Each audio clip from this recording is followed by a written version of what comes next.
My family owns a little vacation home in Colorado. My parents are passionate skiers, which is why they bought the place in the first place. The cabin has been in our family since before I was born, and it definitely shows its age. After all, it's about 40 years old now. This story happened about 15 years ago, when I was 8 and my brother Josh was 11. We were up there during this massive blizzard. The snowfall was absolutely insane. Of course, Josh and I couldn't resist going out to play in it. The best thing about that property was the space. There's this huge open area surrounded by woods in every direction, plus a dead-end road that slopes downhill to a few other big properties. It was perfect for hide-and-seek, snowball fights, you name it. Josh and I had this snowball fight game with our own rules. We'd each build a fort anywhere we wanted, then make one giant snowball as the jewel that we had to steal from each other's base. Josh decided to set up his fort on the neighboring property. The place was almost always empty. Maybe one time out of 10 we'd see a car there. So we played on their land pretty regularly. The plan was simple. Build our forts, then Josh would blow a whistle to start the game.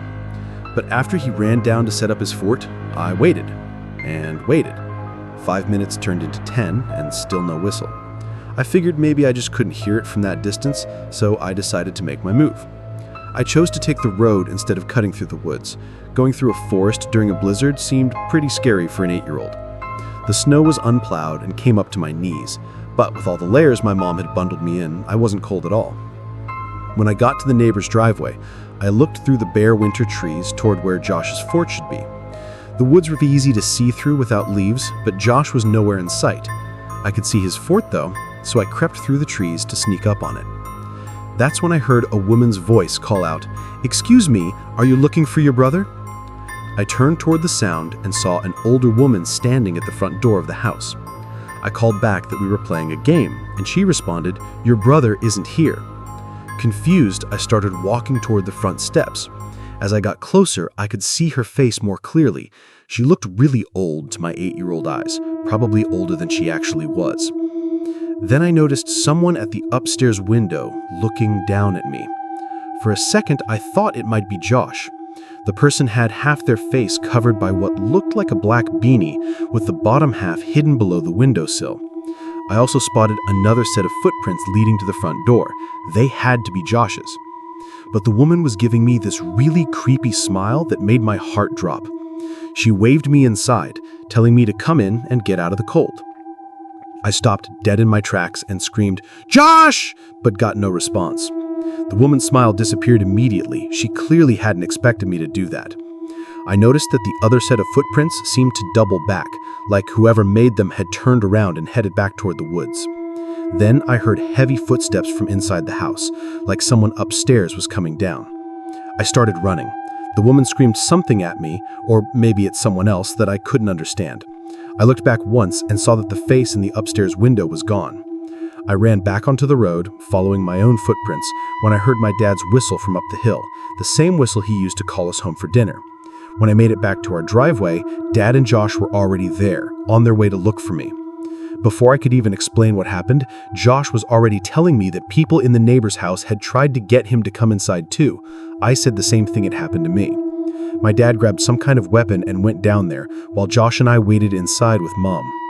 He came back after what felt like forever and said the front door was locked and no one was answering. So we went to another neighbor's house, people who actually knew the owners of that property, and they called them. This is the part that still gives me chills. The owners told us they weren't supposed to be there that weekend. Nobody was supposed to be in that house. The cops were called, and Josh and I had to describe the woman to one of the officers. After that, we weren't involved anymore. According to Dad, they found the back door unlocked and searched the house, but found nothing. My parents ended up taking home all our extra valuables, worried about break-ins while we were gone. From that day on, we never played on that property again. This might sound weird, but bear with me. Every winter, my friends Kyle, Ricky, and I have this tradition of walking out onto this frozen lake a few towns over. It's not some grand event, we just do it for fun. There's something about being out there on the ice, surrounded by quiet stillness, that feels almost otherworldly. It's one of those simple things we've always enjoyed. Call us weird, but we can never get enough of the serenity. This happened this past winter. It's April as I'm writing this, so about 4 months ago.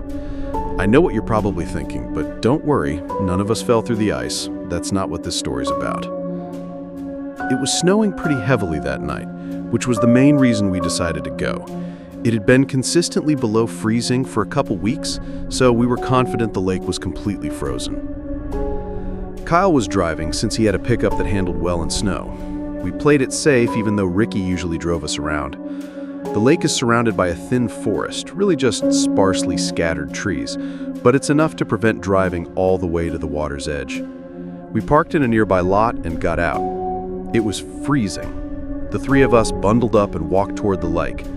I didn't smoke then and still don't, but Ricky and Kyle both did, so they lit cigarettes as we walked. I think it was after midnight, but I can't say for sure. All I remember is there wasn't a soul out there. Not an animal, not a person, nothing. No movement whatsoever besides us. We reached the lake, and as expected, it seemed completely frozen. We were laughing about something stupid when Kyle picked up a small boulder and chucked it onto the ice, testing its strength. It didn't even crack, so we took that as a sign to head toward the middle. We didn't go super far, that would have been careless, but we ventured a decent distance from the edge. We were maybe 100 feet out when something caught our attention on the far side of the lake. Near the edge where trees bordered the ice, something big and dark was moving. We stopped talking immediately and just stood there watching. It was large, hunched over, and moving slowly toward the lake.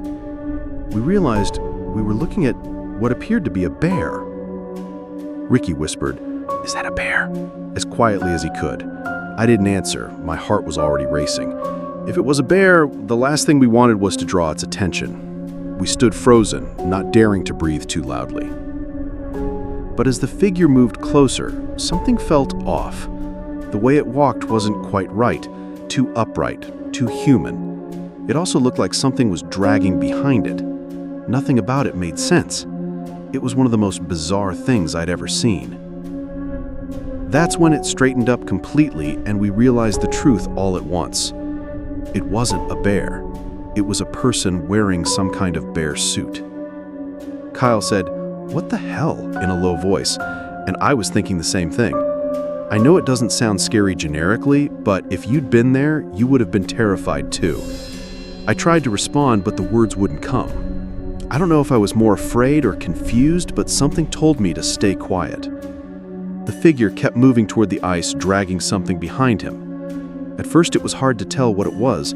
The snow blurred the details, but as he got closer, I realized he was holding a rope attached to what he was dragging. A few moments later, we could see it more clearly.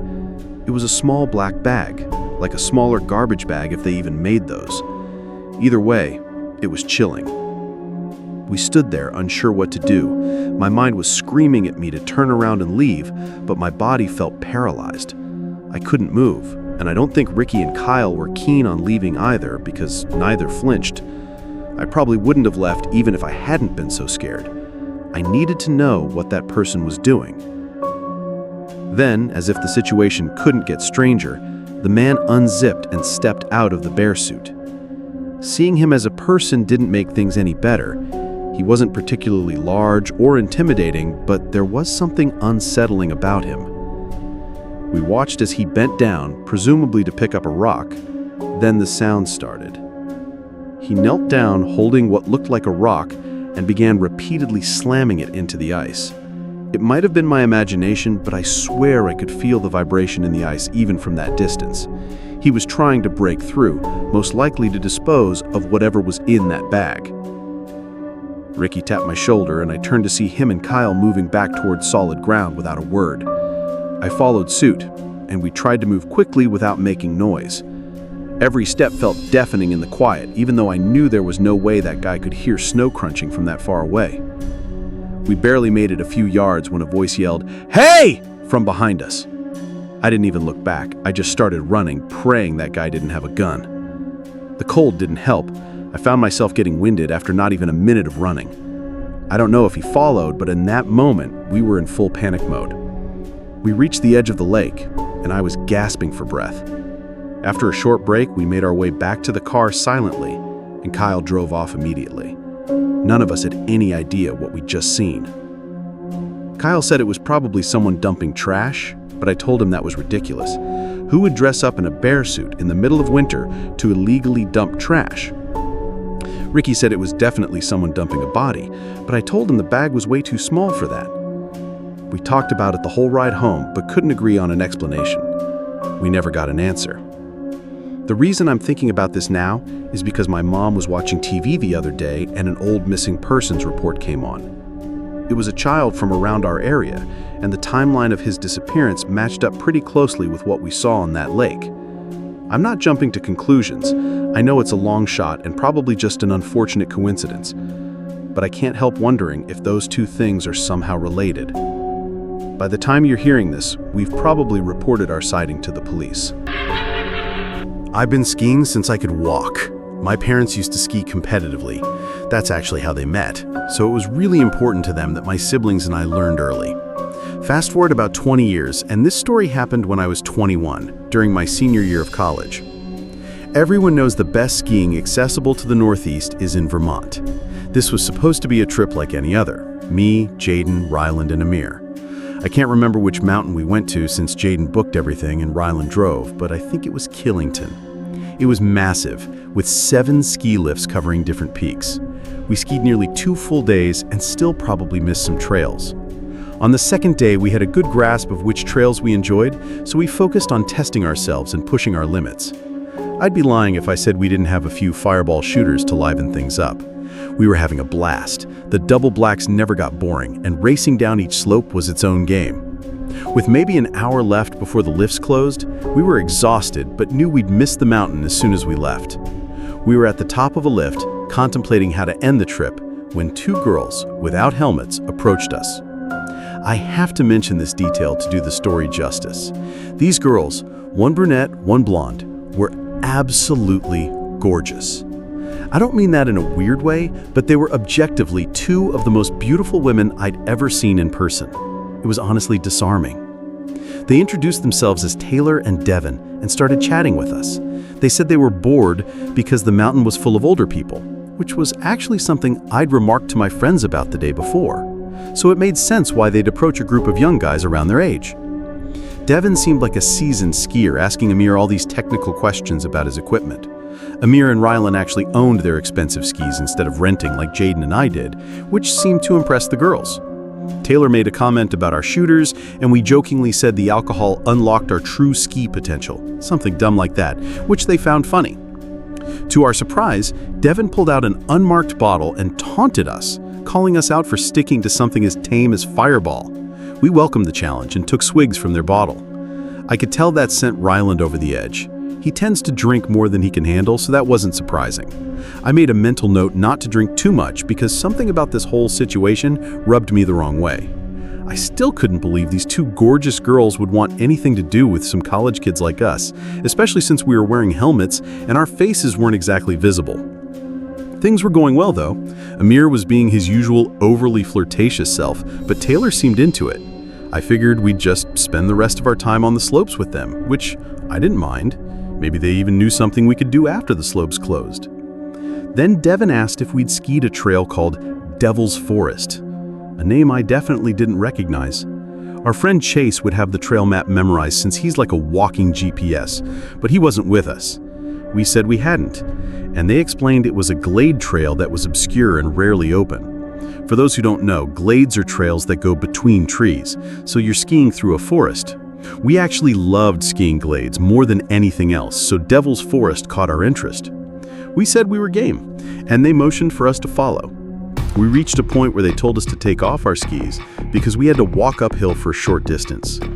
I could tell we were in a desolate part of the mountain. The snow was perfectly fresh and no one was around. The thought of an adventure was kind of exciting, so I didn't think much of it. Drunk and curious, we unclipped our skis and followed the girls up the mountain. Amir and Ryland ran ahead, presumably to flirt more, while Jaden and I hung back to give them space. As we followed, I could tell Jaden looked wary, so I asked him what was on his mind.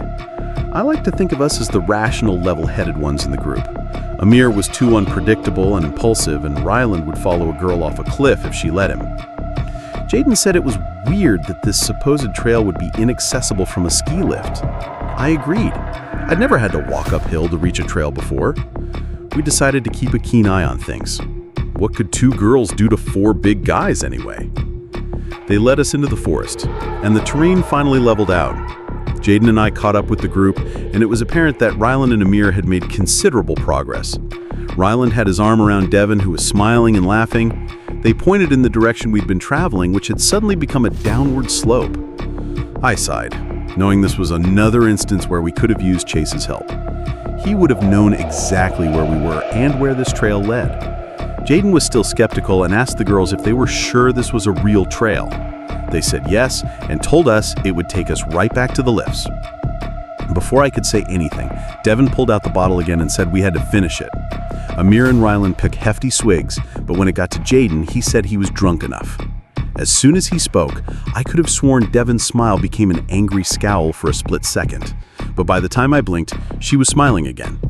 I must have been the only one to notice because I looked around at my friends and their expressions were all normal. She put on a seductive smile and batted her eyes at Jaden, asking him nicely. He reluctantly grabbed the bottle just to shut her up. When it got to me, I put the bottle to my mouth but didn't actually drink. Everything about this encounter was setting off alarm bells in my head. I handed it back to Devin, who put it away. I noted that neither girl drank this time. It dawned on me that I hadn't seen either of them drink anything this whole time. I checked my phone, half an hour until the lifts closed. I tried to come up with an excuse for why we couldn't ski this trail, saying we wouldn't have enough time to get back up and down the mountain to where we had parked. The girls insisted we'd have enough time and that the lifts were connected at the bottom anyway. Then, without warning, they said we were wasting too much time and took off toward the slope, telling us to follow if we could. Amir and Ryland immediately followed, clearly hoping for a favorable outcome at the bottom. Jaden and I didn't want to, but figured we had no choice. I let Jaden lead because this was still a challenging-looking slope, and skiing in the forest is no joke. When we made it to the bottom, I was relieved at first. The 4 of them were there laughing and flirting like before, but then I realized something was wrong. There wasn't a lift in sight. We were still surrounded by forest on all sides. I sternly asked the girls where the lift was. They told me to stop worrying and that it was close by. They'd take us there in a few minutes. I relaxed a little, thinking I'd been worried about nothing.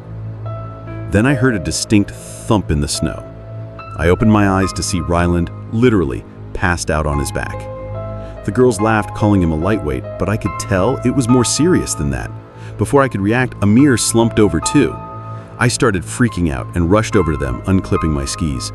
I was relieved they seemed to be breathing normally, but I was horrified. Jaden took a step toward the girls, asking them what the hell was going on. They seemed genuinely shocked, saying they had no idea what was wrong. Jaden took another step before he too passed out in the snow. I stared in shock, still trying to wrap my head around what was happening. I couldn't fathom that this was real. My head started spinning, and I was sure I was next. The girls had stopped pretending by now. They looked at me like they were waiting for me to pass out. I felt myself getting dizzy, so I sat down in the snow, even though I wanted to stay on my feet. I demanded to know what they'd given us, but they didn't respond or even move. I yelled at them over and over, but they still didn't react. I wanted to get up, but literally couldn't stand. I didn't pass out, though. I kept my eyes open the whole time. Eventually, Taylor turned to Devin and said he must not have drunk enough. She looked more pissed off than anything. Devin cursed before telling Taylor they had to go. I was still frozen as I watched them unclip their skis and take Amir and Ryland's skis and trudge off into the woods. I had to do something, but my body felt numb. I couldn't just let them walk off with my friend's skis. I knew they wouldn't be able to move fast carrying 2 sets of skis each, especially through snow. After a few minutes, I started regaining control of my body. I stumbled after their tracks in the snow, but it was freakish how far they'd gotten, even with all that weight. Eventually, I saw them in the distance, way ahead of me. I figured as long as I kept them in sight, I could track them down. I followed for a couple of minutes, and that's when things got really crazy. The forest gave way to a clearing that turned into a road. We must have been on the opposite side of the mountain. That's when I noticed a van parked in the distance. I stopped at the edge of the woods as the side of the van opened and 4 big guys stepped out to meet the girls. The girls motioned for the guys to get back in the van, but one of them turned and pointed directly at me. I realized I was too deep and felt like an idiot for leaving my helpless friends unconscious in the woods. The guys seemed to be debating whether to leave or chase me, and I wasn't waiting to find out. I started wobbling back the way I came, following the tracks I'd left in the snow. I found my friend still passed out and tried shaking Jaden awake first, figuring he'd had the least to drink. After a couple handfuls of snow to the face, he was awake enough to talk. I told him what had happened while still in shock. We tried waking Amir and Ryland, but had no luck. We figured our best option was praying those guys didn't decide to track us down, but they never came. I might not be telling the story if they had. We waited about an hour for our friends to wake up, and when they finally did, we told them everything. We had a million questions. Who were those girls? Who were those other guys? What were they going to do to us? It was chilling imagining what could have happened if I hadn't been quick enough to pretend to drink. Best case scenario, we would have just woken up robbed, but even that would have been horrible.